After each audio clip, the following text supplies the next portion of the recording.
Hello everyone, welcome back to my channel. आज हम बात करेंगे sports medicine physiotherapy and rehabilitation BPEd semester 3 का जो सब्जेक्ट है उसमें हम यूनिट 4 को यहाँ पर आज कवर करेंगे। और इससे पहले यूनिट 1, 2 जो भी हैं उसको मैं पढ़ा चुका हूँ, वो आप प्लेलिस्ट में जा कर के देख सकते हैं। आज हम यूनिट 4 में जो बात करेंगे, जिसके अंदर हम टॉपिक जो आज क्लियर करेंगे, अपना सिलेबस आप अपने हाथ में रखिएगा, जिसमें हम पढ़ेंगे definition of therapeutic exercises, scope of therapeutic exercises and principles of therapeutic exercises. इसके बारे में हम यहाँ पर जो हमारे मेन टॉपिक हैं उसको हम कवर करेंगे। ठीक है, चलिए चलते हैं और देखते हैं। सबसे पहले हम देखते हैं डेफिनेशन ऑफ थेराप्यूटिक एक्सरसाइजेज, जिसको हिंदी में बोलते हैं चिकित्सीय व्यायाम की परिभाषा। चिकित्सीय व्यायाम एक प्रकार का व्यायाम है जो शारीरिक और मानसिक स्वास्थ्य को बेहतर बनाने के लिए डिज़ाइन किया गया है। मतलब ये एक तरह का ऐसा व्यायाम है जो हमें शारीरिक और मानसिक रूप से स्वस्थ रखने के लिए बनाया गया है या डिज़ाइन किया गया है। यह व्यायाम आमतौर पर चिकित्सकों, ठीक है, चिकित्सकों मतलब जो भी डॉक्टर वगैरह होते हैं, चिकित्सकों और फिजियोथेरेपिस्टों द्वारा, जो फिजियोथेरेपिस्ट होते हैं द्वारा निर्धारित किया जाता है और व्यक्ति की विशिष्ट आवश्यकताओं और लक्ष्यों के अनुसार तैयार किया जाता है। ठीक है, ये जो थेरापेउटिक एक्सरसाइजेज हैं वो चाहे डॉक्टर हो या तो फिजियोथेरेपिस्ट हो, उनके द्वारा ही बनाई जाती हैं कि किस व्यक्ति को किस प्रकार की थेरापेउटिक एक्सरसाइज देनी है। ये सब एक डॉक्टर और एक फिजियोथेरेपिस्ट डिसाइड करता है। आगे चलते हैं और आगे देखते हैं। इसी के अंदर चिकित्सीय व्यायाम शारीरिक चिकित्सा के लिए विशिष्ट समाधान है जो चोटों, मांसपेशियों के कार्य में कमी, हड्डियों के कार्य में कमी, लचीलेपन में कमी और ताकत और सहन शक्ति की कमी जैसी विशेष समस्याओं का इलाज करने के लिए डिज़ाइन किए गए हैं।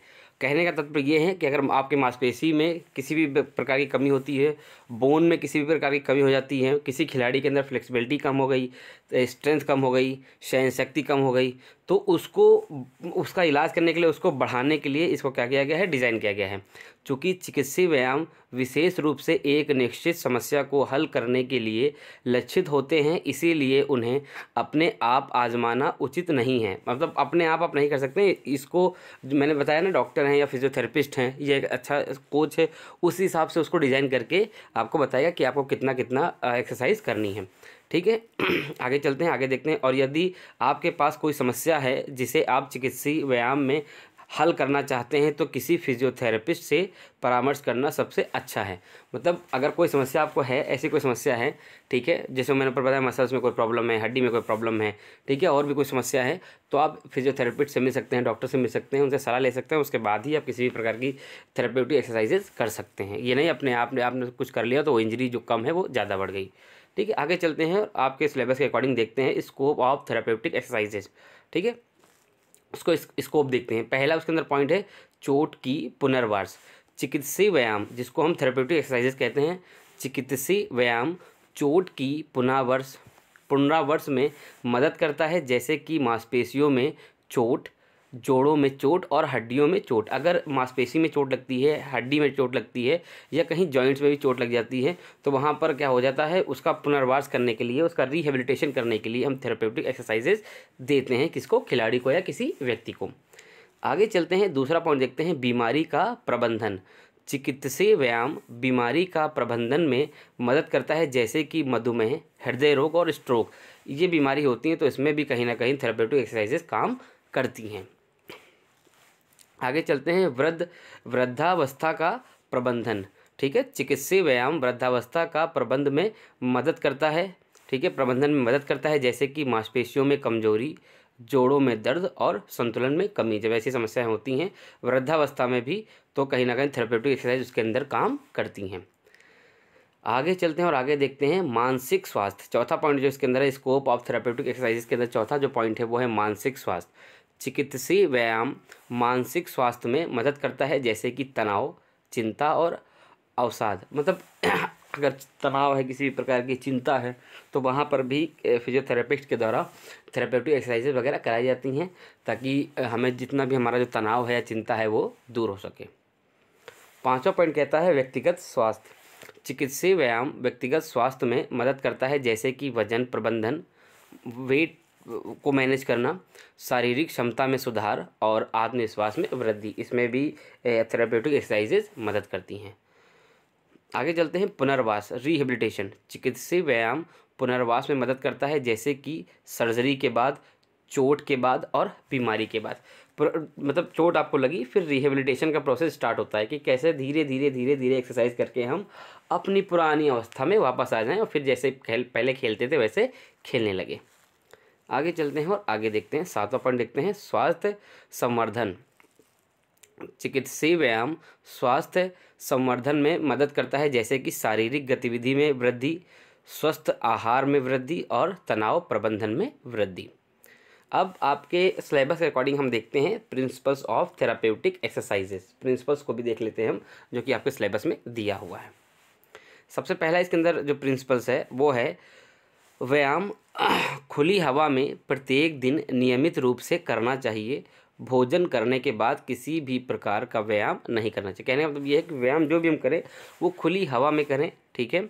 और भोजन करने के बाद, चाहे आप दिन का भोजन करें चाहे आप रात्रि का भोजन करें, भोजन करने के बाद किसी भी प्रकार का व्यायाम आप ना करें, ठीक है। ये पहला प्रिंसिपल्स है थेराप्यूटिक एक्सरसाइजेस का। इसके अंदर दूसरा प्रिंसिपल जो है वो है, व्यायाम करते समय यह ध्यान में रखना चाहिए कि व्यायाम में शरीर के सभी अंग सम्मिलित हों, जिससे पूरे शरीर का व्यायाम हो सके। मतलब आप ऐसी एक्सरसाइज करो जिसके अंदर पूरे शरीर के अंग आपके सम्मिलित हों, जिससे एक बार में पूरे शरीर की एक्सरसाइज हो जाए।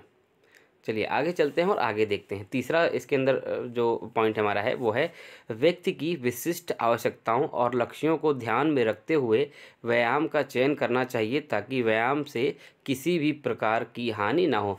मतलब कि एक खिलाड़ी है, ठीक है, और उसका एक लक्ष्य है, ठीक है, उसके अकॉर्डिंग उसको एक्सरसाइज हमें करानी चाहिए, ताकि जो उसका लक्ष्य है वो वहाँ तक आप वो पहुँच सके, ना कि उससे किसी भी प्रकार को उससे हानि उत्पन्न हो, जो भी वो एक्सरसाइज कर रहा है उससे।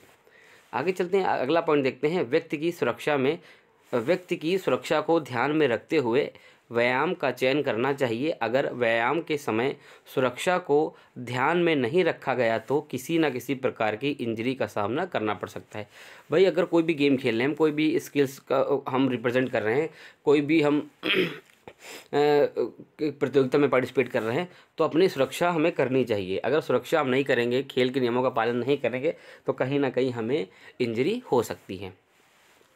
अगला पॉइंट देखते हैं इसके अंदर, व्यायाम को नियमित रूप से करना चाहिए। बिल्कुल सही बात है, व्यायाम को नियमित रूप से ही आपको करना चाहिए, क्योंकि अगर व्यायाम को नियमित रूप से नहीं किया गया तो व्यक्ति की मांसपेशी में तनाव उत्पन्न हो सकता है, मांसपेशी में खिंचाव भी हो सकता है, तनाव भी हो सकता है, किसी न किसी प्रकार की आपको इंजरी हो सकती है, ठीक है। बोन्स में भी इंजरी आपको हो सकती है, डिसलोकेशन हो सकता है, फ्रैक्चर हो सकता है, अगर आप गलत तरीके से किसी भी एक्टिविटी को आप परफॉर्म करते हो। सपोज दैट अगर आप हर्डल जंप कर रहे हो, किसी न किसी प्रकार से आपने गलत जंप कर दिया, तो उसमें किसी न किसी प्रकार की दुर्घटना घट सकती है और आपको इंजरी हो सकती है। इन सब चीज़ों का भी ध्यान हमको रखना चाहिए। आगे चलते हैं, छठा पॉइंट इसके अंदर देखते हैं, व्यायाम के परिणामों को धैर्य से प्राप्त करना। मतलब व्यायाम जो हम कर रहे हैं उसके जो भी परिणाम आएंगे उसके लिए धैर्य रखना। ये नहीं कि आज के दिन हम स्टेडियम गए, हमने 400 मीटर के 10 रेपिटेशन लगाए, ठीक है, फिर हमें प्रॉब्लम क्रिएट करना पड़ा और फिर अगले दिन से हम स्टेडियम जाना बंद करें। ऐसा नहीं है कि अगर आप कोई भी परिणाम चाहते हैं व्यायाम के दौरान तो धैर्य रखिए, टाइम लगेगा, फिर आपको परिणाम धीरे धीरे मिलता रहेगा। सातवां पॉइंट है, व्यक्ति को व्यायाम में सक्रिय रूप से भाग लेने के लिए प्रोत्साहित करना चाहिए। मतलब सक्रिय रूप से जो भी हम पार्टिसिपेट करें, सक्रिय रूप से पार्टिसिपेट करें और प्रोत्साहित भी करना चाहिए। जो भी आपके कोचेस हैं या जो भी टीचर्स हैं वो आपको प्रोत्साहित भी करते रहें। आठवां पॉइंट इसके कहता है, व्यायाम की तकनीकी को सही तरीके से सीखना चाहिए, ताकि व्यक्ति को किसी भी प्रकार की चोटों का सामना ना करना पड़े। मतलब जो भी व्यायाम हम सीख रहे हैं उसकी सही तकनीकी सीखें, ठीक है, सही स्टाइल उसका सीखें कि हर्डल जंप ऐसे करनी है तो 4 स्टेप हमें आगे जाना है, फिर हमें इस तरह से जंप करना है, ठीक है, या लॉन्ग जंप हम कर रहे हैं या हॉप स्टेप जंप कर रहे हैं, ट्रिपल जंप कर रहे हैं, तो किस प्रकार से हमें लैंडिंग पिट में जाके गिरना है, टेक ऑफ कैसे लेना है, ठीक है, स्टार्ट कैसे लेना है स्प्रिंट रेस में। इन सब चीज़ों का बारीकी से हमको बारीकी से सीखना चाहिए, ताकि हमें किसी भी प्रकार की इंजरी या चोट का सामना ना करना पड़े। 9 पॉइंट कहता है, व्यायाम की आवृत्ति को नियमित रूप से बनाए रखना चाहिए। और लास्ट पॉइंट कहता है व्यायाम की अवधि को नियमित रूप से बनाए रखना चाहिए। मतलब एक अवधि है उसको बनाना चाहिए कि आज आप 30 मिनट वर्कआउट करेंगे, कल 40 मिनट करेंगे या नेक्स्ट डे 20 मिनट करेंगे। उसकी एक अवधि सीमित कर लें, उसकी इंटेंसिटी सीमित कर लें, उसका लोड सीमित कर लें, उसका वॉल्यूम सीमित कर लें। इतने लोड, इतने इंटेंसिटी, इतने वॉल्यूम तक की हम ये एक्सरसाइज, और इस दिन एक्सरसाइज इतने मिनट तक की हम करेंगे। इन सब का प्लान आपको बनाकर रखना चाहिए।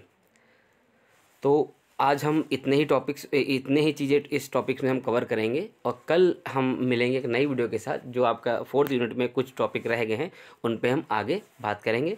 मिलते हैं एक नई वीडियो के साथ। वीडियो अच्छी लगे तो चैनल को सब्सक्राइब अवश्य करें। जय हिंद, जय भारत।